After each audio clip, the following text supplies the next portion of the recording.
Subscribe कीजिए astro Gemini channel को और बेल का बटन ज़रूर दबाइए ताकि नए वीडियोस के नोटिफिकेशंस आपको जल्द से जल्द मिल पाए। नमस्कार दोस्तों, आज मैं फिर हाजिर हूँ एक नए वीडियो के साथ आपके अपने channel astro Gemini the cosmic killer में। आज मैं बात करने वाला हूँ तुला राशि तुला लग्न वालों का जून 2020 का महीना कैसा जाने वाला है।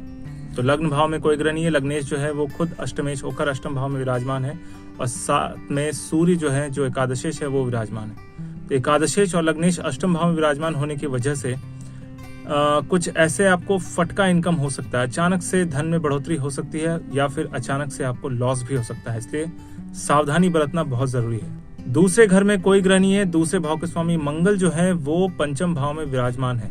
तो आप अपने बुद्धि कौशल से आने वाले समय में कुछ सेविंग्स जरूर कर लेंगे, या एक तरह से आप ये समझ सकते हैं कि आपको अगर कोई नया ऑफर मिलता है या फिर फटका इनकम आता है तो उसको आप अच्छे से सेविंग करके रख देंगे।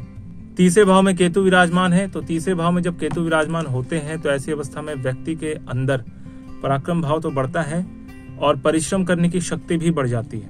प्लस तीसरे भाव के स्वामी गुरु जो है वो विराजमान है चौथे भाव में शनि के साथ, हालांकि वो वक्री हो चुके हैं। तो यहाँ पर पराक्रम में वृद्धि होने के साथ साथ आप अपने कोई पुराना काम या पुरानी गलती को जरूर सुधारेंगे।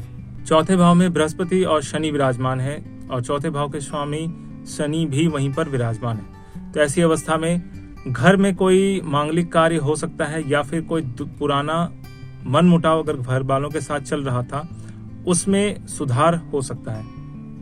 माता की तबीयत को लेकर थोड़ी सी चिंताएं बढ़ सकती हैं। पंचम भाव में मंगल विराजमान है। पंचमे शनि जो है वो चौथे भाव में विराजमान है, हालांकि वक्री अवस्था में है। तो ऐसी अवस्था में आपको संतान के सेहत का ख्याल अच्छे से रखना है। हालांकि विद्यार्थीगण पढ़ाई में बहुत ज्यादा ध्यान नहीं लगा पाएंगे, कुछ न कुछ गड़बड़ी होगी, मन बहुत ज्यादा चंचल हो सकता है, बुद्धि स्थिर नहीं रहेगी। तो अपने आप को अगर फोकस बनाए रखना चाहते हैं तो पढ़ाई पे ध्यान देना जरूरी है। ऐसे फूड्स का प्रयोग करें, ऐसे खाना खाएं जिसमें आपकी बौद्धिक क्षमता में वृद्धि हो। छठे भाव में कोई ग्रह नहीं है। छठे भाव के स्वामी गुरु जो है चौथे भाव में विराजमान है और वक्री अवस्था में है। तो शत्रु अगर आपके पीछे कोई षड्यंत्र रच रहे थे, फिलहाल उनकी ओर से बहुत ज्यादा कुछ टेंशन लेने की आवश्यकता नहीं है। उनका काम ऑलरेडी बहुत ज्यादा थम चुका है, वो आपको बहुत ज्यादा कुछ नुकसान नहीं पहुंचाने वाले।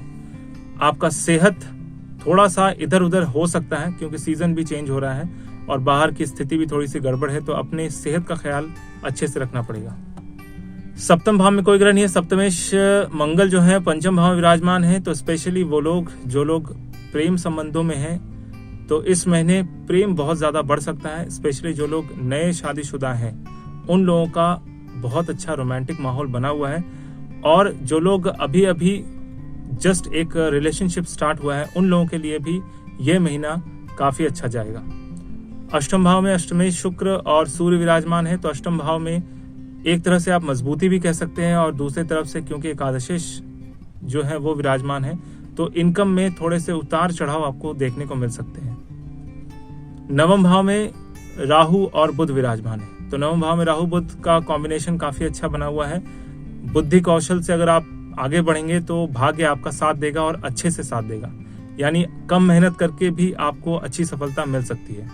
दशम भाव में कोई ग्रह नहीं है। दशमेश चंद्रमा जो है वो विराजमान है द्वादश भाव में। तो यहाँ पर नौकरी में या नौकरी के सिलसिले में आपको थोड़ा दूर जाना पड़ सकता है और अगर आप जॉब कर रहे हैं तो पुराना जॉब हाथ से निकल सकता है और कोई नया जॉब आपको मिल सकता है। एकादश भाव में कोई ग्रह नहीं है। एकादशेश सूर्य जो है अष्टम भाव में है। तो उतार चढ़ाव इनकम में थोड़ा सा लगा रहेगा, हालांकि फटका इनकम होने के चांसेस बहुत ज्यादा है।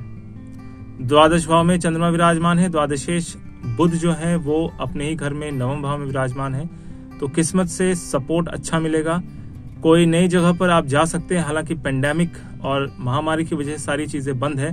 तो यहाँ पर सबसे पहले आपको अपने एक्सपेंसेस का ध्यान रखना है, खर्चों का ध्यान रखना पड़ेगा। उपाय के तौर पर आपको मेनली करना यह है कि ओम शम शुक्राय नमः इस मंत्र का जाप करना है कम से कम 108 बार। अगर ये पॉसिबल नहीं है तो आप किसी कुंवारी कन्या को वस्त्र जरूर दान करें। इससे जो है जितनी भी नेगेटिविटी है उसमें काफी ज्यादा कमी आ सकती है। तो आपको मेरा वीडियो कैसा लगा कमेंट करके जरूर बताइए। अगर अच्छा लगा तो लाइक कीजिए, दोस्तों के साथ शेयर कीजिए। अगर आप नए हैं तो सब्सक्राइब जरूर कीजिए। सब्सक्राइब करते वक्त घंटी का बटन और साथ में ऑल का बटन जरूर दबाएं, ताकि मेरे नए वीडियोस की नोटिफिकेशंस आपको जल्द से जल्द मिल पाए। मेरा ये वीडियो देखने के लिए आपका बहुत बहुत धन्यवाद।